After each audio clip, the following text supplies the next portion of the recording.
प्रिय आत्मन, कल अपने प्रवीण अग्रवाल जी, उन्होंने सूचना दी कि कुछ अस्वस्थ हैं, उनकी माता जी भी अस्वस्थ हैं। आजकल ऐसा होता है कि जैसे ही अस्वस्थता की सूचना मिलती है तो दिमाग वही पहुंच जाता है कोरोना प्रकरण में। मेरे आत्मीय जन, कोरोना से सचेत अवश्य रहिए, कोरोना के प्रति सतर्क अवश्य रहिए, लेकिन कोरोना के आतंक से आतंकित मत होइए, मेरा आपको परामर्श है। किसी समय में अपने देश में, और अगर आप थोड़ा सा स्वाध्याय करेंगे, अध्ययन करेंगे और अपने सचमुच के इतिहास में जाएंगे तो आपको ये लगेगा कि जितनी ये छूत की बीमारियां हैं बाहर से आई हैं। और बाहर का जीवन चूंकि भौतिकता से बहुत ज़्यादा लबरेज है और इस शरीर को ही वो सब कुछ मानते हैं, इसलिए शरीर को हमेशा हमेशा रखना चाहते हैं और ये असंभव है। शरीर किसी का भी वह संसार से उत्पन्न है, संसार में ही विलीन हो जाता है, यह भाव जिनमें नहीं आता और शरीर को शाश्वत रखना चाहते हैं, वो तरह तरह के प्रयोग करते हैं और प्रयोग उल्टे पड़ते हैं। अब इस संक्षेप में हमने आपको बता दिया, इसका कैसा विस्तार करते हैं आप समझें।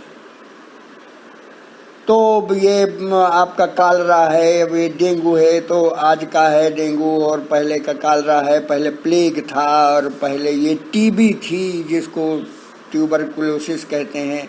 अब कुछ पर कंट्रोल हुआ है, कुछ पर कंट्रोल नहीं हुआ है। तो तमाम तरह के यह जो रोग हैं, यह इस देश में इसलिए प्रवेश कर जाते हैं कि यह देश भी इस संसार का ही एक भाग है।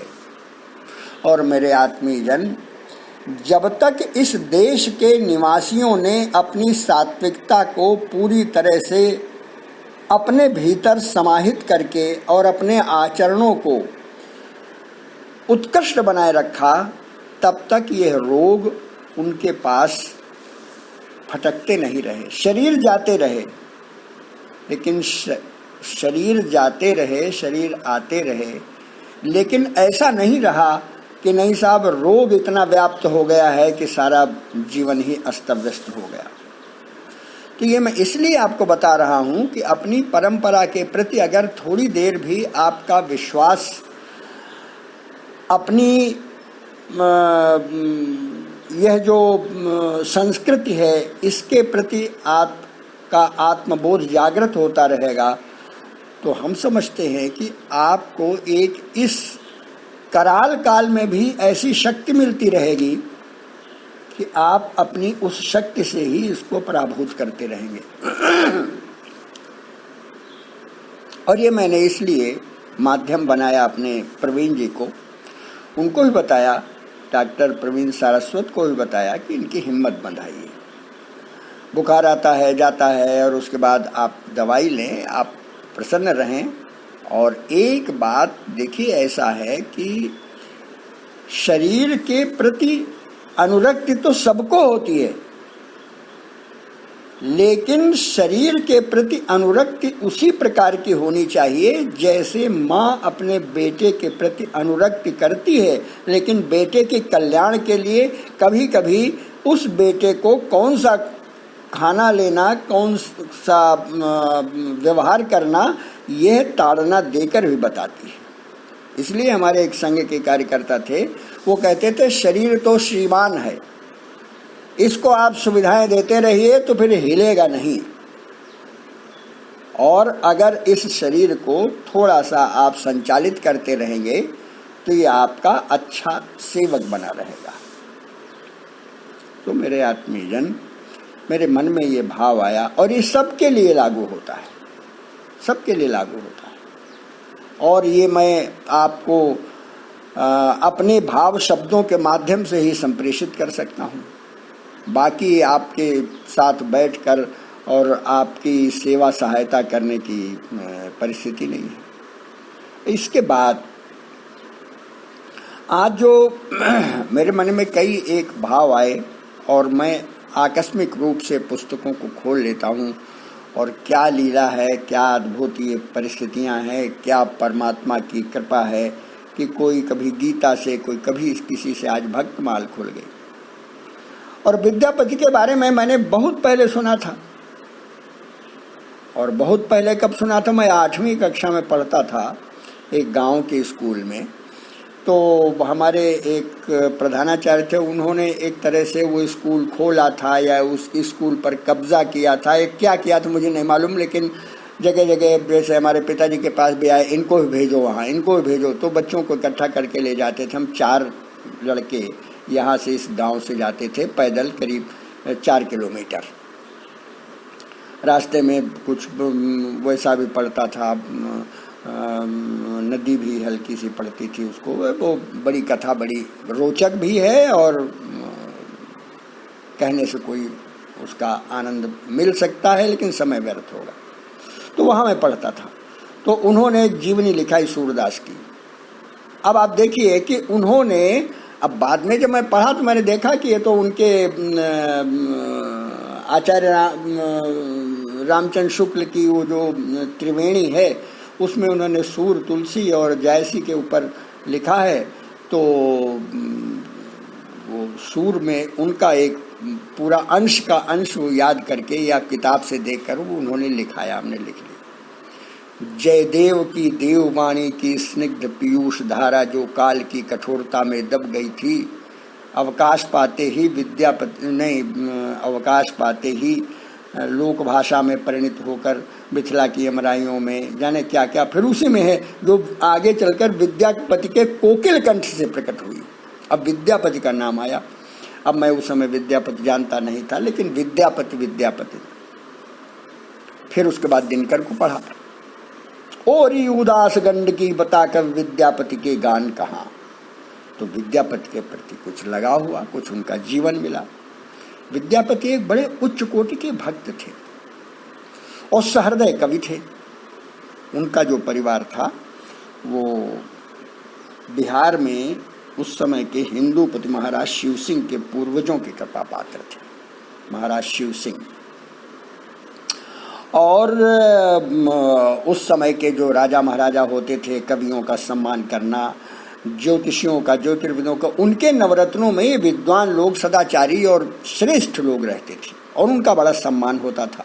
और वे लोग केवल राजा के चाटुकार नहीं होते थे, राजा के सलाहकार होते थे और अपनी ध्यान धारणा, साधना और अपनी सेवा से वो संपूर्ण समाज को उद्भासित किया करते थे। ऐसे ही जो हमारे विद्यापति जी थे, वह भी उनकी सेवा में रहते हुए भी उच्च कोटि की भक्ति से और काव्य रचना से पूरे राज्य को उन्होंने आनंदमय बना दिया था। कहते वृंदावन बना दिया उन्होंने। और जो चैतन्य देव थे वो भी विद्यापति के गान क्या करते थे। विद्यापति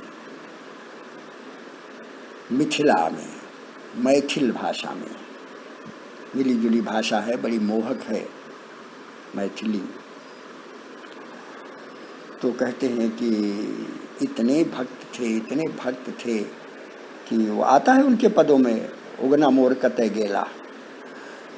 तो उन्होंने सोचा कि कोई मुझे सेवक मिल जाए। शिव जी, भगवान शिव इतने आनंदमय थे इनके पदों को सुनकर, सोचा मैं ही इनका सेवक बन जाता हूँ, सुंदर सुडौल। और उनकी कथा में आता है कि एक बार साथ जा रहे थे, उनका नाम, उन्होंने पूछा क्या नाम, तो कहा उगना।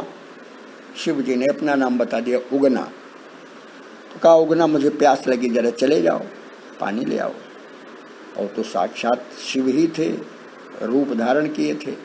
गए, जल ले आए। उन्होंने पिया, कहा है तो गंगा जल है। कहा मैं तो यही पास से लाया हूँ। तो अब उनको कुछ शंका हो गई, और इसके बाद जब उन्होंने बड़े आग्रह पूर्वक, भक्ति पूर्वक तो दर्शन दिया शिव जी ने, मैं ये हूँ, मुझे अच्छा लगता है इसलिए मैं रह रहा हूँ। पत्नी जानती नहीं थी। पत्नी ने किसी दिन कोई एक आदेश दिया होगा, उसने कुछ उसको समझ में नहीं आया तो जलता हुआ चैला लेकर दौड़ी मारने के लिए। एकदम चिल्ला पड़े भावमय होकर, विद्यापतरी दुष्टा क्या कर रही है, मेरे इष्ट देव को इस तरह से कर रही। तो एकदम हतप्रभ हो गई और शिव जी वहीं से अंतर्ध्यान हो गए, विरक्त हो गए और उसके बाद संसार से भी विरक्त हो गए, चले गए विद्यापति। अब ये कोई आज का जो आधुनिक कोरोना में उलझा हुआ कोई ऐसा शंकाशील व्यक्ति अगर ये कथा सुनेगा तो यही कहेगा कि अरे ये तो वही से ही हैं मेरे आत्मीय जन। इसी प्रकार से हम लोगों की शिक्षा को जो विद्रूप बना दिया गया और हमको शंकाशील बना दिया गया, हमको जो इन इंद्रियों से आंखों से दिखाई देता है उसी को हम सच मानने के लिए अभिशप्त हो गए। इसलिए जाकर हमारी सारी परंपराएं, हमारी शक्ति, हमारी बुद्धि, हमारी चैतन्य, इसमें सब में घुन लग गया, कीड़ा लग गया।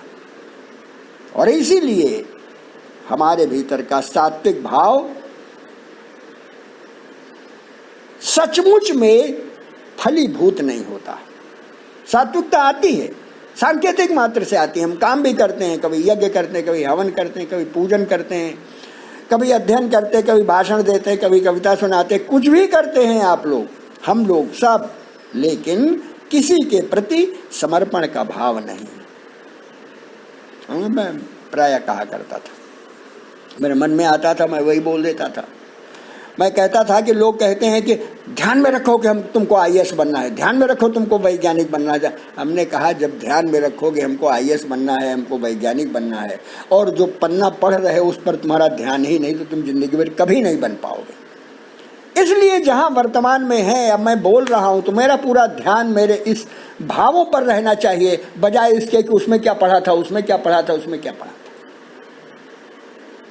इसलिए मेरे प्यारे आत्मीय जन, यह जो प्रातः काल का ये हमारा आपका संवाद जोड़ता है, भावनात्मक संवाद जोड़ता है, आप जब कभी भी इसको खोलकर सुनते हैं उस समय अगर आप मेरे भावों से अपने को एकाकार करने की चेष्टा करें और ये सोचें कि आखिर ये आदमी मूल रूप से क्या कहना चाहता है, अगर आपको यह आए मन में कि मूल रूप से ये कहना यही चाहता है कि भारतीय संस्कृति, भारतीय विचार, भारतीय चिंतन, भारतीय धरती, भारत का सर्वस्व हमेशा से, आज भी, आगे भी इस संसार का सिरमौर, सर्वोत्तम, सर्व कल्याणकारी यह था, है, रहेगा, और हम अपने को हीन न समझें।